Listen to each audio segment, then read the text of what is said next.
আমার নাম সুজয়, বাড়ি বাঁকুড়া, বয়স ২৬। আমি সবে একটা চাকরি পেয়েছি। বাড়িতে আমি এক ছেলে, মা ও বাবাকে নিয়ে আমাদের ছোট সংসার ভালোই কাটছিল। আমার খুব বয়স্ক মহিলাদের সাথে বন্ধুত্ব করতে ভালো লাগে, যে কারণে বয়স্কা মহিলারা আমার সাথে বন্ধুত্ব করলে সহজে ভুলতে পারত না। আমি আজ বয়স্কা মহিলাদের নিয়ে অনেকগুলো ঘটনা বলবো। এসব ঘটনার মধ্যে প্রথম যার সম্বন্ধে বলছি সে হলো জয়ন্তী কাকি, যার সাথে সবাই বন্ধুত্ব করতে চায়। জয়ন্তী কাকে দেখতে খুবই সুন্দরী, সবসময় শুধু শাড়ি পরে থাকত। জয়ন্তী কাকিরা কাপালি ছিল, সেই জন্য ওরা কাপড় কম পরত। জঙ্গলে পাতা কুড়াতে গেলে অনেকেই পর্যবেক্ষণ করত তার কাজের। জয়ন্তী কাকির সাথে অনেক ইয়াং ছেলের বন্ধুত্ব ছিল। অনেক সময় তারা গল্প করার জন্য কাকিকে ডেকে নিয়ে যেত, কেননা কাকির চেয়ে ভালো গল্প কেউ করতে পারে না। সবাই একরকম পাগল প্রায় কাকির সাথে গল্প করার জন্য। আমি অনেকবার ক্রিকেট খেলার মাঝে জলখাবার বাহানায় কাকিদের বাড়িতে জল খেতে গিয়ে কাকিকে দেখে আসতাম। কাপড় কাচার সময়, বাসন মাজার সময়, উঠোন ঝাড়ু দেওয়ার সময় সহ অনেক কাজের মাঝে কাকিকে সাহায্য করতাম। এতে আমারও বেশ সুবিধা হতো, অনেক কিছু দেখার সৌভাগ্য হতো। বন্ধুরা, তোমরা নিশ্চয়ই বুঝতে পেরেছ আমি কিসের কথা বলছি। তাদের বাড়ির অবস্থা ভালো ছিল না। স্বামী ও তার এক ছেলের নিয়ে ছিল সংসার পাটকাঠি, আর ছনের বেড়ার বাড়ি ছিল কাকিদের গ্রামের দিকে বাড়ি। সেই জন্যে সকালের দিকে উঠে ওনার স্বামী কাজে যেত আর ছেলে পড়াশোনা করত। শহরে ছেলে আসত না বাড়িতে, ওনার স্বামী কোনো দিন আসত, আবার ৪ ও ৫ দিন আসত না। কাজের চাপ থাকলে থেকে যেত শহরে। যেহেতু ওনারা ছিল কাপালি, সেই জন্যে গরমকালে সন্ধেবেলায় কাঠ ভাঙতে যেতে হতো, আর সেই কাঠ দিয়ে রাতের রান্না করতে হতো। আমাদের একটা বাগান ছিল, সেই বাগানে প্রচুর শুকনো কাঠ ছিল। আমাদের জমি অনেক বড় জায়গা নিয়ে। হঠাৎ একদিন আমার মা ও বাবা আমাদের গুরুদেবের আশ্রমে গেল, আর যাবার আগে মা বলে গেল, বাগানে কেউ কাঠ ভাঙতে এলে ধরে বেঁধে রাখবি। আমিও সেই মতো বাগানের দিকে লক্ষ্য রেখেছিলাম। খুব গরম পড়ায় আমি সন্ধে হবার আগে স্নান করতে বাথরুমে ঢুকেছি। হঠাৎ শুনতে পাই কাঠ কাটার শব্দ। দরজা খুলে তাকিয়ে কাউকে দেখতে পাচ্ছিলাম না, সেই জন্যে বাগানের দিকে এগিয়ে চললাম। গুটি গুটি পায়ে একটা নারকেল পাতার ওই পাশে অল্প আলোতে দেখতে পাচ্ছি একজন মানুষ ঘামে ভিজে অবস্থায় দাঁড়িয়ে কাঠ কাটছে। আচমকা তাকে ধরে ফেলি। আমি বলি, আজ ধরেছি, ছাড়ব না। কাঠ চোর কোথাকার, আমাকে বলে ছাড়। আমি জয়ন্তী, তোদের পাড়ার কাকিমা, ছাড় আমাকে। আমি ছেড়ে দিলে সে হাফ ছেড়ে বাচল আমার দিকে ফিরল। আমি বললাম, কাকি তুমি এই অন্ধকারে জঙ্গলে কাঠ কাটছ কেন? উত্তরে আমাকে বলে, আমাদের পুজোর জন্যে কাটছি, নিয়মে আছে সেই জন্যে। আমি বললাম, একবার বলতে পারতে, বাড়ি এসে তোমায় কি বারণ করতাম? আমি একা বাড়িতে, মা ও বাবা গুরুদেবের আশ্রমে গেছে, তোমারও বাড়িতে কেউ নেই। তুমি আমার বাড়িতে যদি থেকে তোমার পুজো করো তাহলে আমার হাত পুড়িয়ে রান্না করতে হবে না। প্লিজ কাকি, থাকো না আমার সাথে। তোমার পুজোর সব ব্যবস্থা আমি করে দেব, আর তোমার গল্প করতে পারবো।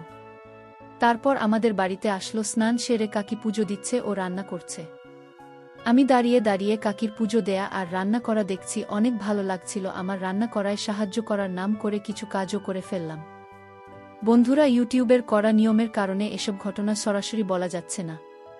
তোমরা কমেন্টে দেওয়া লিঙ্ক থেকে আমার ওয়েবসাইট ভিজিট করো, সেখানে একদম খোলামেলা গল্প দেওয়া আছে। সময়টা বর্ষাকাল। আমি খেলতে গেছিলাম আমাদের পাশের খেলার মাঠে। তখন বিকাল ৫টা গেছে, খুব ঝড় উঠেছে। সবার থেকে আমার বাড়ি দূরে, সেই জন্যে বৃষ্টি নেমে আসায় আমি জয়ন্তী কাকে বাড়ি গিয়ে উঠি।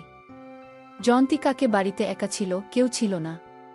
তার পরনে ছিল শাড়ি, একদম হালকা রঙের। কাকিরা কাপালি বংশের হওয়ায় শাড়ি ছাড়া অন্য কিছু ব্যবহার করে না। আমি জয়ন্তী কাকির বারান্দায় গিয়ে উঠি। বৃষ্টি নেমে গেছে জোর মুষলধারায়। আমাকে জয়ন্তী কাকি বলে যে বাড়ি যেতে পারলি না। আমি বললাম, বাড়ি যেতে যেতে পুরো ভিজে যাব, সেই জন্যে আর গেলাম না। কাকি আমার থেকে 2 ফিট দূরত্ব নিয়ে দাঁড়িয়ে আছে। বৃষ্টি আরও জোরে নামতে থাকে, যেমন হাওয়া তেমন বৃষ্টি। কাকিদের বাড়িটা ছিল ঘরের চাল আর চারপাশে বেড়া দেওয়া। কাকি আমাকে বলল, তুই দাঁড়া, আমি হাঁড়ি কেন ধরিয়ে আনি, বলে ঘরের দিকে গেল।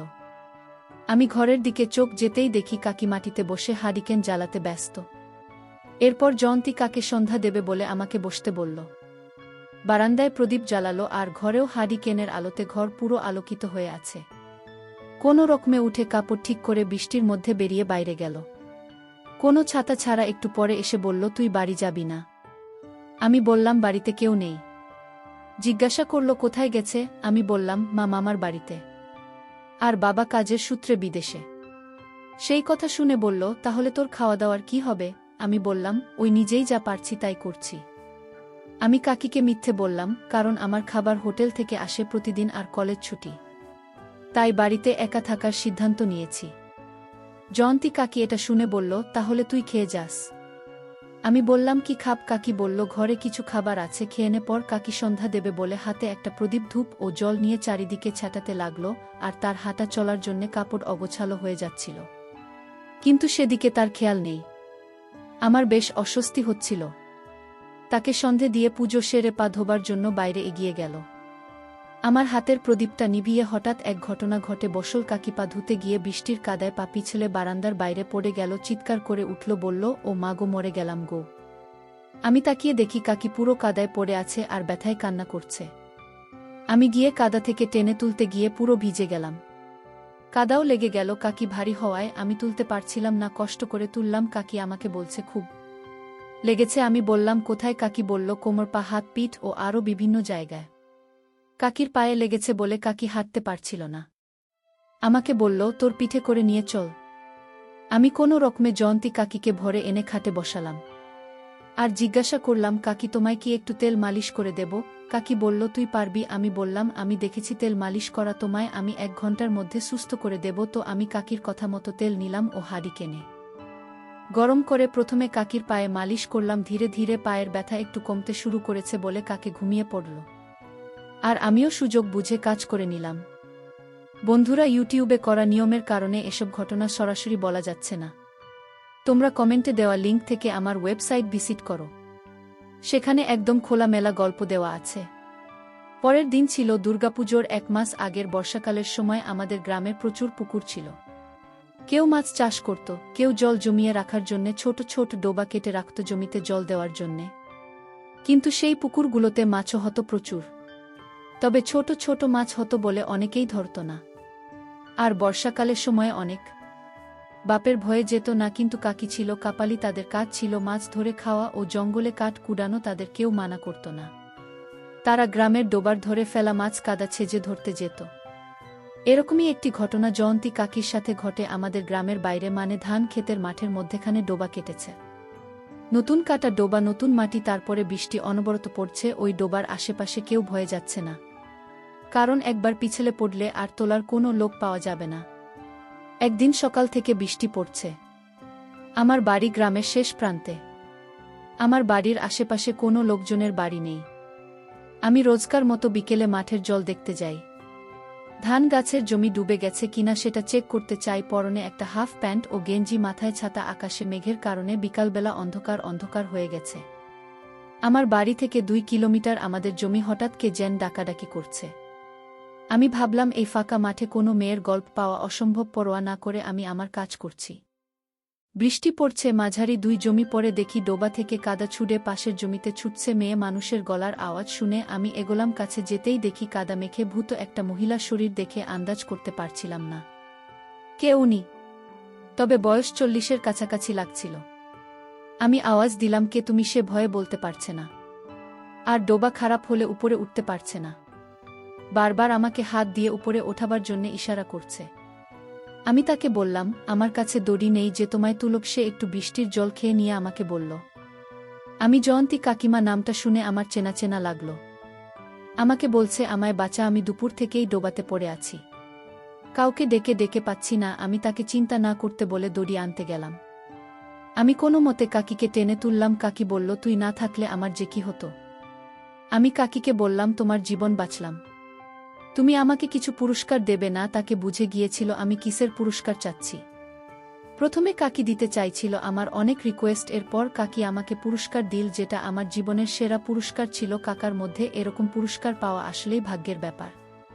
মাঝে কয়েক মাস কেটে গেল। আমি চাকরির জন্য শহরে চলে গেলাম। সময়টা ছিল গরমকাল। ভাবছিলাম, গোয়া ঘুরে আসলে মন্দ হয় না। অফিসের ছুটিতে বাড়ি ফিরে ওখান থেকে ব্যাগ গুছিয়ে বেরিয়ে যাব। ঠিক করলাম টিকিটটা ট্রেনের কাটব। ট্রেন জার্নি খুব আরামের ও ভালো লাগে। অফিসে ছুটির আবেদন দিয়ে সোজা 25 দিনের ছুটি নিয়ে বাড়ির পথে রওনা দিলাম। বাড়ি ফিরে নিজের মতো গোছগাছ মরছিলাম। হঠাৎ কাকির কথা মনে পড়ল। এই সময় তো কাকিদের বাড়িতে কেউ থাকে না। ভাবলাম একবার কাকিকে বলি, যদি যায় তাহলে ট্রিপটা জমে যাবে। সেই মতো সন্ধ্যার দিকে গেলাম জয়ন্তী কাকির বাড়িতে। দেখি আমার জয়ন্তী কাকি ছোট একটা কাপড় পরে সন্ধ্যায় মগ্ন রয়েছে। লুকিয়ে লুকিয়ে গেলাম আর সারপ্রাইজ দিলাম। কাকি ভয় পেয়ে গেল। আমি সাথে সাথে বললাম, আমি সুজয়। কাকি বলল, এতদিন পর তোর এই বুড়ি কাকির কথা মনে পড়ল? আমি বললাম, অফিসের কাজের জন্যে বাড়িতে আসার সময় পাই না, সেই জন্যে এত দেরি হলো। আমি কাকিকে বললাম, দিন যত যাচ্ছে তুমি তত সুন্দর হয়ে উঠছ। কাকি বলল, তুই আর বাহানা খোঁজার মতো কথা বলিস না। অনেকদিন পর কাকির সাথে কথা হচ্ছে। শেষবার ধান খেতে পুরস্কার নেওয়ার সময় হয়েছিল, আর ভাবিছি আবার পুরস্কার নিব। যেমন কথা তেমন কাজ। বন্ধুরা, ইউটিউবের করা নিয়মের কারণে এসব ঘটনা সরাসরি বলা যাচ্ছে না। তোমরা কমেন্টে দেওয়া লিঙ্ক থেকে আমার ওয়েবসাইট ভিজিট করো, সেখানে একদম খোলামেলা গল্প দেওয়া আছে। কাকি আর আমি দুইজনে ট্রেন ধরার আগের দিন রাতে শহরে হোটেলে উঠলাম। সেদিন পাশের মার্কেট থেকে কাকে কিছু ছোট পোশাক কিনে দিলাম যাতে বেঁচে গিয়ে পড়তে পারে। পরের দিন রওনা দিলাম। ট্রেনে জার্নি করে যাচ্ছি বলে আমি আর কাকি ট্রেনের মধ্যেও কিছু বলেছিলাম। তারপর ঘুরতে যাওয়া 7 দিনের ট্রিপে দুবেলা করে অনেক আনন্দ করেছি আমরা।